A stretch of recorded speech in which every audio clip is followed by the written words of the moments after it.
Assalamualaikum warahmatullahi wabarakatuh. Halo kawan-kawan semuanya. Tidaklah Allah mengutus seorang nabi, kecuali Allah sampaikan kepada nabi tersebut kabar gembira akan kedatangan seorang nabi terakhir. Dan setiap nabi itu pun menyampaikan kepada umatnya masing-masing akan kabar gembira tersebut. Allah Subhanahu wa Ta'ala juga mengabarkan hal ini di dalam kitab-kitab yang Ia turunkan kepada para nabi, lengkap dan detail tentang sosok sang nabi terakhir ini.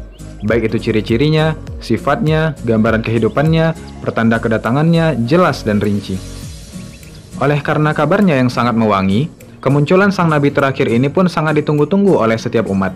Bagaimana tidak, para nabi saja yang menceritakannya kepada umatnya, mengatakan ingin menjadi umatnya sang nabi terakhir. Padahal ia seorang nabi juga. Begitulah mulianya kedudukan sang nabi terakhir ini. Orang-orang pun menyadari, pasti sangat bahagia menjadi sang nabi terakhir. Dicintai, dihormati, disanjung, dimuliakan, dijunjung tinggi. Pokoknya setiap hal terindah dalam angan-angan manusia pasti akan didapatkan olehnya. Bermunculanlah sosok-sosok yang mengaku sebagai nabi terakhir.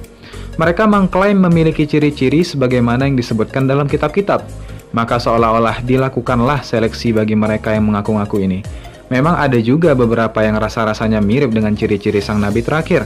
Namun ketika sampai pada satu seleksi, orang-orang yang mengaku-ngaku ini gagal semuanya, sehingga terdiskualifikasi untuk dianggap sebagai nabi terakhir.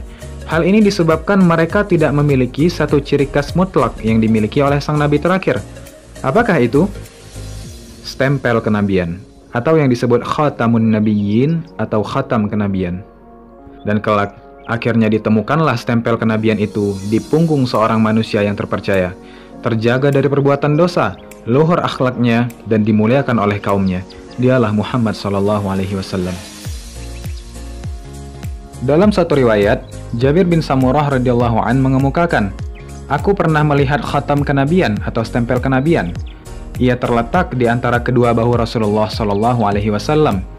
Bentuknya seperti sepotong daging berwarna merah sebesar telur burung dara." Alba bin Ahmar al-Yashkuri mengadakan dialog dengan Abu Zaid Amr bin Akhtab al-Ansari radhiyallahu an. Abu Zaid berkata, Rasulullah SAW bersabda kepadaku, "Wahai Abu Zaid, mendekatlah kepadaku dan usaplah punggungku."